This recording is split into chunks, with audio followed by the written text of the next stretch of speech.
Assalamualaikum warahmatullahi wabarakatuh. Baik, selamat pagi anak-anak. Bagaimana dengan kabar kalian? Semoga kalian dalam keadaan sehat ya. Dan pengetahuan kalian akan pelajaran kelas 6 semakin terus bertambah. Kali ini Guru akan menjelaskan tentang tema kita, yaitu persatuan dalam perbedaan.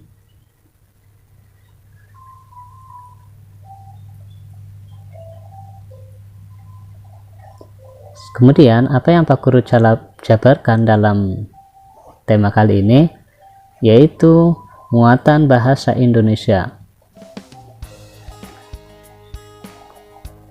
Kompetensi dasarnya memaparkan informasi penting dari buku sejarah secara lisan, tulis, dan visual dengan menggunakan aspek apa, di mana, kapan, siapa, mengapa, dan bagaimana, serta memperhatikan penggunaan kosakata baku dan kalimat efektif.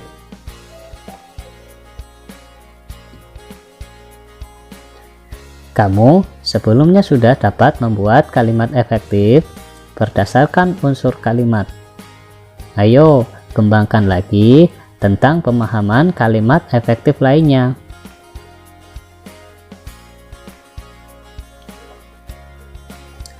Kalimat efektif ringkas dan tidak bertele-tele. Kemarin kita belajar tentang kalimat efektif, ya, tentang unsur-unsur kalimat. Kali ini contoh kalimat efektif lainnya. Dalam membuat kalimat efektif harus ringkas dan tidak bertele-tele. Itu memiliki arti yaitu singkat dan pendek, tidak panjang-panjang. Kalimat yang panjang terkesan poros kata, atau biasanya kalimatnya itu memiliki makna ganda yang harusnya cukup satu kata, malah ditambahkan dengan kata yang berikutnya, tetapi sebetulnya memiliki arti yang sama. Contoh, banyak rumah-rumah ditanami bunga. Nah, kalimat ini itu adalah kalimat tidak efektif. Mengapa tidak efektif? Kita lihat ya.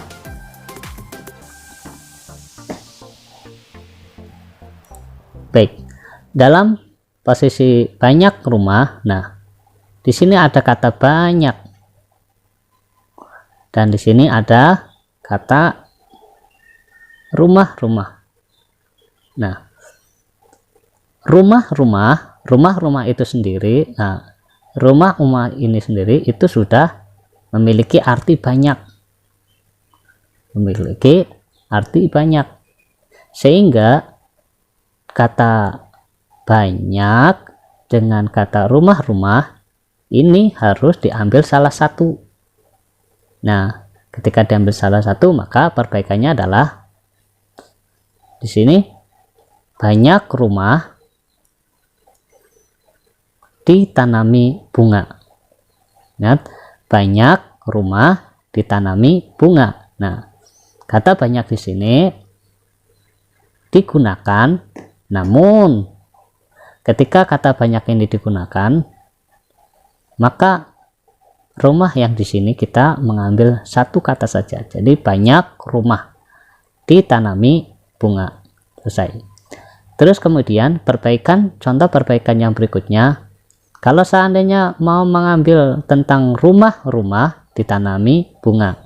Jadi di sini tidak ada kata banyak. Kalau banyak rumah-rumah, maka ini tidak efektif. Tetapi kalau rumah-rumah ditanami bunga. Nah, ini adalah contoh kalimat efektif yang pertama, memperbaiki kalimat efektif. Para guru-guru sedang rapat di kantor. Para guru-guru sedang rapat di kantor. Nah, para dan guru-guru ini sudah memiliki arti yang sama. Para dan guru-guru ini memiliki arti sama. Guru-guru juga mengartikan banyak, para juga mengartikan banyak. Maka perbaikannya adalah para guru.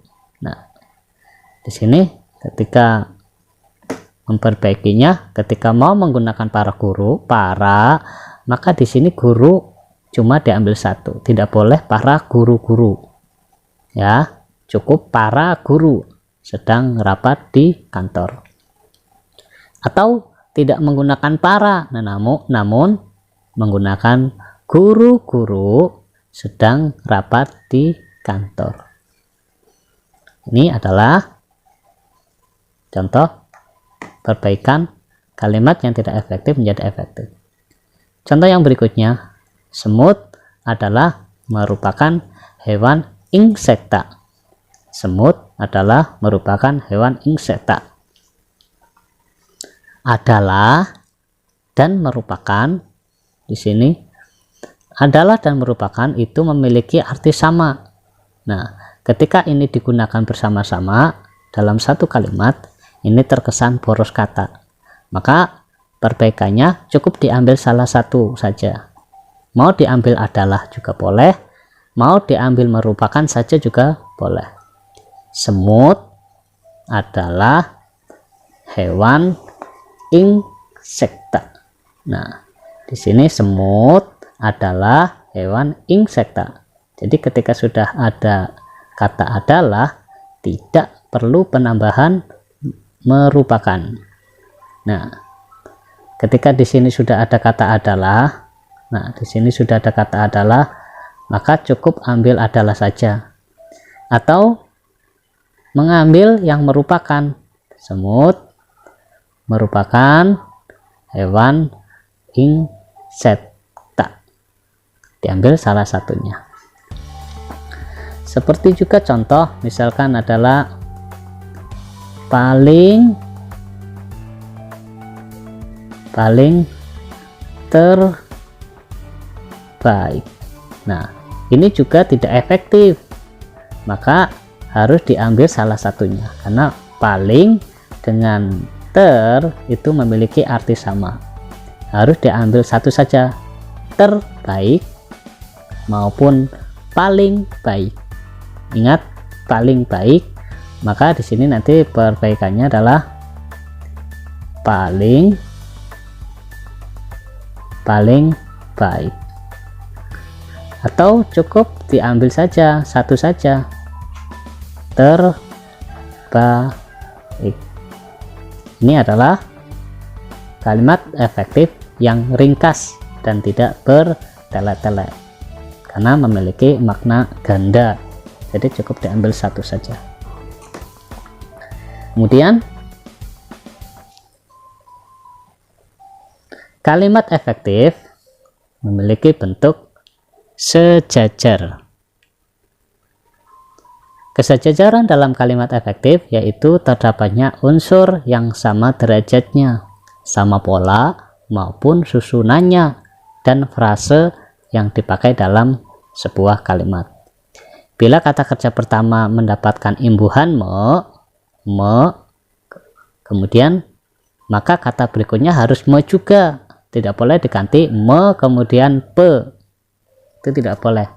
Ketika ini me, maka kata berikutnya harus me. Jika bentuk pertama menggunakan nomina, maka bentuk kedua dan seterusnya juga menggunakan nomina. Sebagai contoh, kamu harus memperhatikan cara memperoleh, mengolah, dan pengemasannya.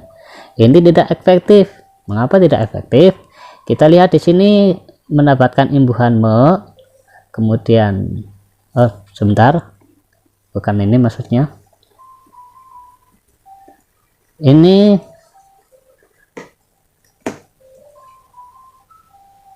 nah, contoh. Kamu harus memperhatikan cara di sini mulai, maaf. Ini tidak ya, ini tidak ya. Ini tidak di sini. Tapi perbaikannya mulai dari sini. Cara memperoleh, kemudian cara mengolah. Di sini pengemasannya. Nah, ini tidak sejajar. Sejajar jika jika mendapatkan imbuhan me, maka yang lain harus mendapatkan imbuhan me juga. Maka perbaikannya yang betul adalah kamu harus memperhatikan cara memperoleh, sudah betul ini, kemudian mengolah dan mengemasnya. Nah, ini adalah kalimat efektif.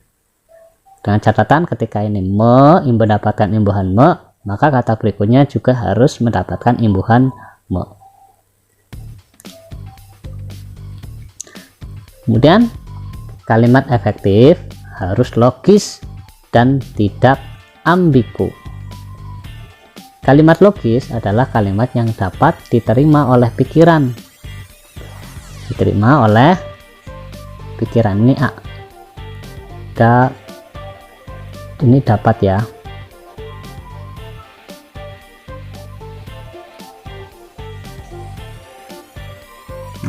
Diterima oleh pikiran karena menggunakan ejaan yang sesuai kaidah kebahasan. Kalimat logis tidak terkesan bermakna ganda atau ambigu karena dapat diterima oleh pikiran, seperti contoh yang tadi. Sebagai contoh, waktu dan tempat kami persilahkan kepada Bapak Ibu Guru. Nah, waktu dan tempat ini,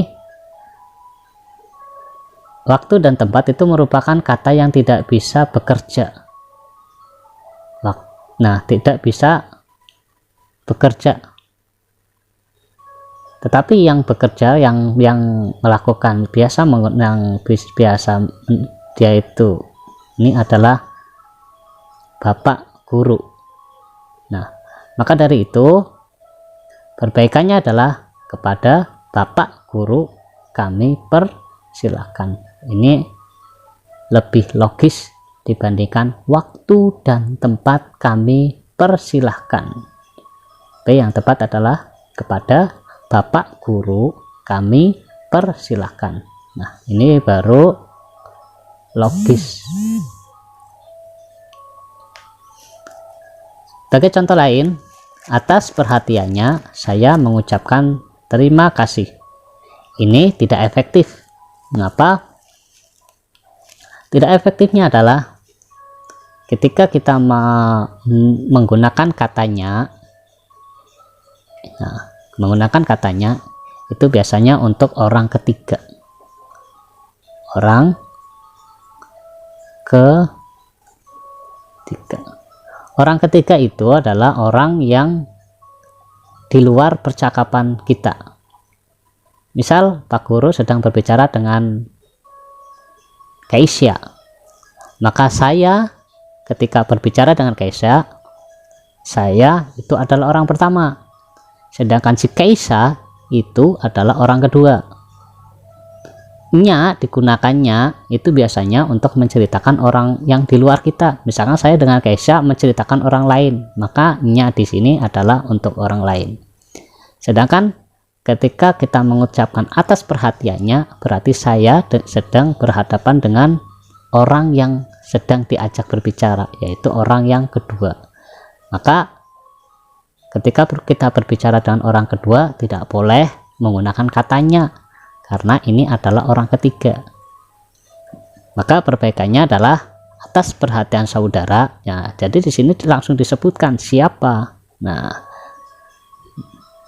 tidak bolehnya, tetapi harus menggunakan atas perhatian saudara. Jadi ini lebih enak karena ini langsung berbicara dengan orang yang kedua atau orang yang mendengarkan. Tidak menggunakan katanya. Nanti yang mendengarkan orang ketiga di luar yang sedang kita yang di luar orang yang sedang kita bicarakan. Ingat, lebih tepat atas perhatian saudara saya mengucapkan terima kasih. Terus juga ada kata yang biasanya itu kami ucapkan beribu-ribu terima kasih, atau kami ucapkan banyak terima kasih. Nah, kata yang seperti itu juga tidak efektif. Kata yang seperti itu tidak efektif. Misalkan di sini ada kata banyak terima kasih, banyak terima kasih.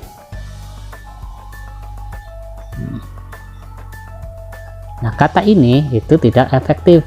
Nah, tidak efektif di sini itu tidak efektif. Tidak perlu menggunakan kata banyak terima kasih, tetapi cukup kita ucapkan, atas perhatian Bapak Ibu saya mengucapkan terima kasih.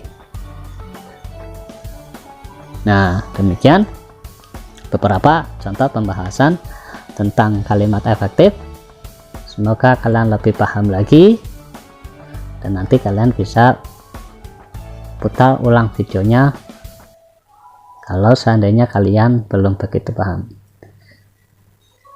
Tugas untuk kalian yaitu perbaiki kalimat berikut ini agar menjadi efektif. Nanti ini kalian screenshot dan dikerjakan. Kalian perbaiki kalimat berikut ini karena ini belum menunjukkan kalimat efektif seperti apa yang Pak Guru jelaskan di atas. Paham ya? Oke, kita lanjutkan. Muatan IPS-nya. Memahami makna proklamasi kemerdekaan, upaya mempertahankan kemerdekaan, dan upaya mengembangkan kehidupan kebangsaan yang sejahtera. Dulu kita sudah belajar tentang perjuangan bangsa Indonesia melewati peperangan, perang Ambarawa, kemudian di Surabaya, agresi militer. Nah, itu adalah cara perjuangan bangsa Indonesia melalui pertempuran. Apakah kemudian ketika bangsa Indonesia mempertahankan kemerdekaan itu cuma cara itu saja? Tidak. Tahukah kamu para pahlawan juga bersatu dan bekerja sama melalui cara diplomasi? Apa itu diplomasi? Diplomasi itu adalah perundingan. Diplomasi itu adalah perundingan dengan tujuan untuk mendapatkan pengakuan kedaulatan kemerdekaan bangsa kita. Jadi perjuangannya itu tidak hanya perang saja, namun melalui perundingan. Mengapa? Biar Belanda dan pihak Jepang betul-betul mengakui kemerdekaan Indonesia. Karena sejak kemerdekaan itu, walaupun Indonesia itu sudah merdeka, tetapi bangsa Belanda itu belum mengakui kemerdekaan Indonesia. Makanya terjadi pertempuran. Jadi solusinya para pemimpin-pemimpin bangsa melakukan perundingan, atau di perundingan itu akan muncul perjanjian. Upaya mempertahankan kemerdekaan tidak hanya dilakukan melalui pertempuran, namun juga dilakukan melalui jalur diplomasi. Nanti ada beberapa perjanjian dan perundingan seperti perjanjian Linggarjati, perjanjian KMP, perjanjian Renville, dan perjanjian Ronroyan, dan konferensi meja bundar.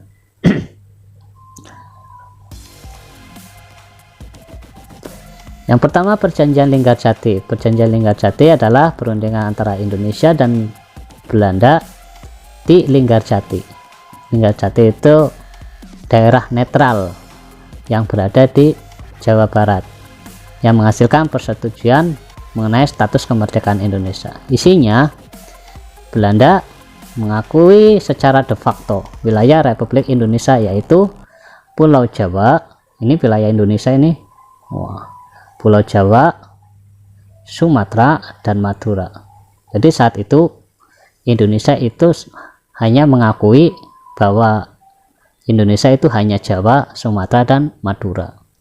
Kalimantan, Sulawesi, dan Papua itu belum masuk ke dalam wilayah Indonesia di saat perundingan Linggarjati.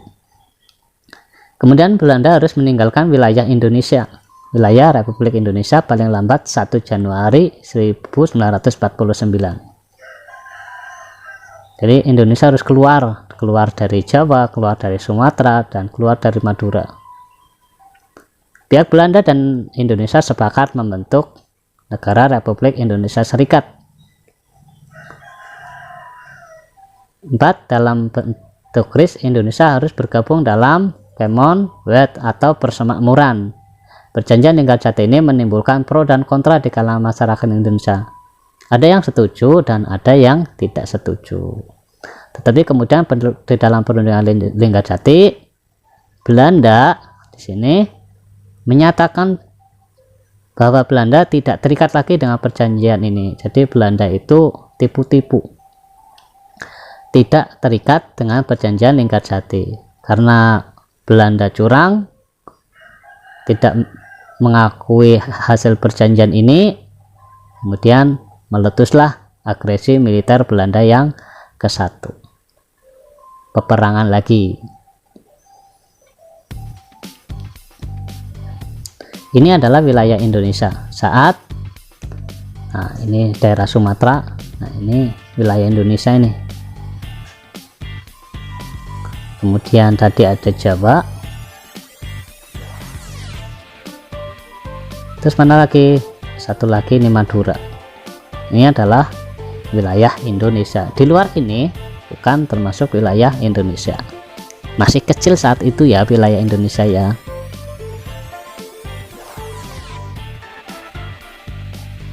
Kemudian perjanjian Renville. Perjanjian Renville antara Indonesia Belanda. Perjanjian ini ditandatangani pada tanggal 17 Januari 1948 di atas kapal perang Amerika Serikat yaitu USS Renville yang berlabuh di pelabuhan Tanjung Priuk, Jakarta. Perundingan dimulai pada 8 Desember 1947. Perundingan ini ditengahi oleh Komisi 3 Negara atau KTN, yaitu Amerika Serikat, Australia, dan Belgia. Delegasi Indonesia dipimpin oleh Amir Syarifuddin. Delegasi Kerajaan Belanda dipimpin oleh R. Abdul Qadir Wijayatmojo. Apa hasilnya? Belanda mengakui Jawa Tengah, Yogyakarta, dan Sumatera. Jadi Belanda itu hanya mengakui Jawa Tengah saja, terus Yogyakarta dan Sumatera. Jadi ketika perjanjian Renville, ternyata wilayah kekuasaan Republik Indonesia itu semakin kecil. Sebagian wilayah dan sebagian wilayah Republik Indonesia. Pada perjanjian Renville ini, Indonesia itu mengalami banyak kerugian, terutama hak wilayahnya, karena semakin sedikit. Disetujuinya sebuah garis memisahkan wilayah Indonesia dan daerah pendudukan Belanda. Jadi ada perbatasan antara wilayah Indonesia dengan wilayah Belanda, wilayah yang dikuasai Belanda. TNI harus ditarik mundur dari daerah-daerah kantongnya di wilayah pendudukan di Jawa Barat dan Jawa Timur. Karena wilayah Indonesia itu hanya Jawa Tengah dan Yogyakarta, jadi TNI yang ada di Jawa Barat harus kembali ke Jawa Tengah, dan yang berada di Jawa Timur harus kembali ke Jawa Tengah. Mengapa? Karena Jawa Barat dengan Jawa Timur sudah dikuasai oleh Belanda. Ini adalah wilayah yang dikuasai oleh Indonesia yang warna merah. Ini warna merah Sumatera, kemudian ini Jawa Tengah, dan sebagian kecil di Jawa Barat. Yang warna ini itu milik Belanda. Jadi dari sini tentara yang ada di Jawa Barat ini harus masuk ke tentara yang ada di Jawa Barat itu harus masuk ke Jawa Tengah. Begitu pula yang di Jawa Timur, dia harus masuk ke Jawa Tengah, karena daerah ini daerah Jawa Timur dengan daerah Jawa Barat ini bukan lagi wilayah Indonesia. Makanya tentara-tentara yang ada di wilayah Jawa Barat dan Jawa Timur harus ditarik lagi ke Jawa Tengah. Tentu di sini dalam perjanjian Renville lagi-lagi Indonesia itu mengalami kerugian.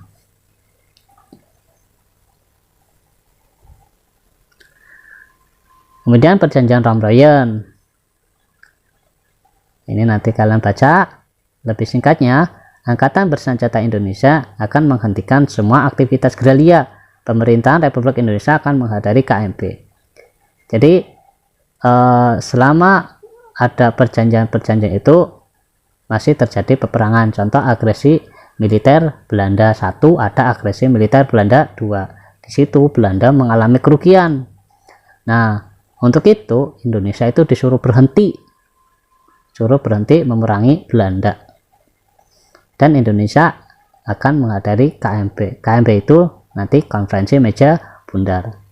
Kemudian pemerintah Republik Indonesia dikembalikan ke Yogyakarta. Nah, pemerintahannya kembali ke Yogyakarta. Angkatan bersenjata Belanda akan menghentikan semua operasi militer dan membebaskan tawanan perang. Jadi Belanda itu berhenti melakukan agresi militer dengan syarat tawanan perang milik Belanda atau orang-orang Belanda yang ditahan oleh orang Indonesia harus dibebaskan.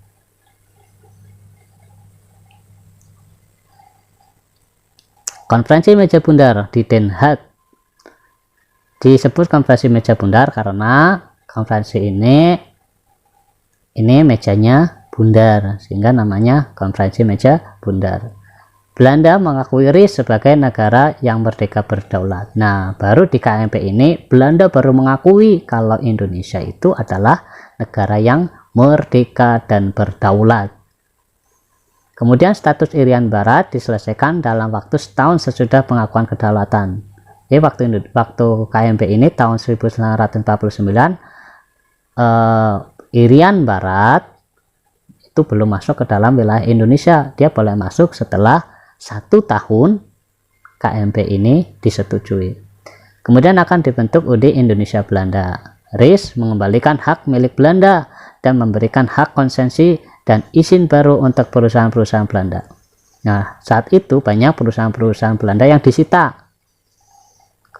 Nah, karena adanya KMP ini, Indonesia harus mengembalikan lagi dan membuka perusahaan-perusahaan Belanda untuk bergerak atau membuka usaha lagi. Terus pengambil alihan hutang Hindia Belanda oleh Republik Indonesia Serikat. Jadi masa peperangan berlangsung, Hindia Belanda juga mengalami kerugian, membutuhkan banyak uang, pinjam ke bank dunia. Tetapi hasil KMP ini Indonesia harus mengembalikan utang Belanda. Belanda yang hutang ke bank dunia, Indonesia yang membayarnya. Rugi tidak? Tentu kerugian di pihak Indonesia.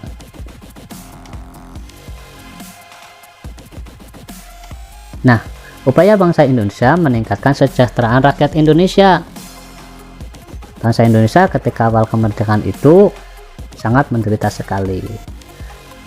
Pada berdirinya Republik Indonesia, keadaan ekonomi Indonesia sangat buruk. Keadaan ini disebabkan karena menurunnya mata uang karena beredar mata uang Jepang.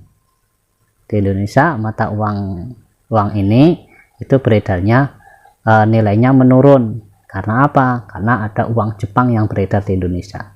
Kemudian blokade ekonomi oleh Belanda. Kegiatan ekonomi oleh Belanda ditahan. Kemudian adanya kekosongan kas negara. Inilah 3 faktor ini yang menyebabkan ekonomi Indonesia terpuruk.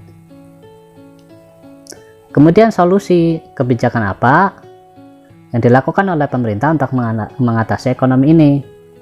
Langkah yang pertama adalah melakukan pinjaman nasional. Pinjaman nasional dilakukan oleh Menteri Keuangan Insinyur Surahman. Nah, pinjaman ini dikembalikan selama 40 tahun. Untuk mendukung program ini, pemerintah membentuk Bank Tabungan Pos untuk menyalurkan pinjaman. Ini adalah Bank Tabungan Pos saat itu. Kemudian kebijakan pemerintah yang berikutnya adalah melakukan konferensi ekonomi. Konferensi ekonomi dilaksanakan 1946 oleh Menteri Kemakmuran Insinyur Darmawan Mangunkusumo. Tujuannya untuk memperoleh kesepakatan yang bulat untuk menanggulangi masalah ekonomi. Contohnya ada produksi, distribusi makanan, sandang, serta status administrasi perkebunan yang saat itu banyak dikuasai oleh pihak Belanda.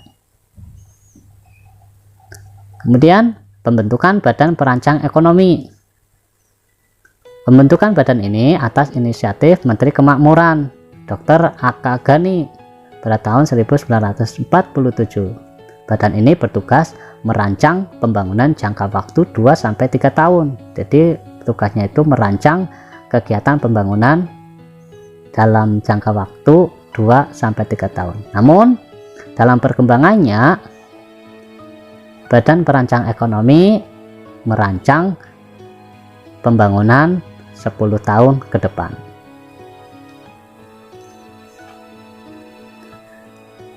Kemudian ada rencana Cassimo Plan. Rencana ini, tujuan dari Cassimo Plan adalah meningkatkan produksi pangan dan mencapai swasembada pangan. Jadi dibuka lagi pertanian-pertanian. Pokok-pokoknya adalah perluasan kebun bibit dan padi unggul. Yang kedua, pencegahan penyembelih hewan pertanian. Contohnya hewan-hewan kerbau, sapi itu tidak boleh disembelih karena ini akan meningkatkan produksi pertanian. Saat itu proses pembajakan sawah dilakukan oleh hewan ini. Jadi hewan ini tidak boleh disembelih. Yang berikutnya, penanaman kembali tanah kosong. Jadi tanah-tanah yang kosong ditanami oleh tanaman-tanaman yang produktif. Kemudian dilakukan transmigrasi, yaitu pemindahan penduduk dari daerah yang padat ke daerah yang sedikit penduduknya. Saat itu di Jawa penduduknya itu sangat padat sekali. Kemudian pemerintah melakukan transmigrasi. Orang-orang Jawa dipindah ke Sumatera untuk melakukan pertanian. Yang berikutnya, Persatuan Tenaga Ekonomi. Persatuan Tenaga Ekonomi dibentuk oleh PR Motik pada tahun 1945. Tujuan ini untuk menggiatkan kembali partisipasi pengusaha swasta untuk memperkuat persatuan dan mengembangkan perekonomian nasional. Karena terpuruknya ekonomi, maka Persatuan Tenaga Ekonomi ini diharapkan pengusaha-pengusaha yang ada di Indonesia, termasuk yang swasta, bersatu padu untuk mengembangkan perekonomian nasional. Ini salah satu pengusaha-penguasa batik yang ada di Jawa saat itu. Nah, ini kegiatan IPS-nya selesai. Kemudian kalian lanjutkan dengan tugasnya. Kalian screenshot ya. Baik, cukup sekian dari Pak Guru. Pak Guru akhiri dulu. Assalamualaikum warahmatullahi wabarakatuh.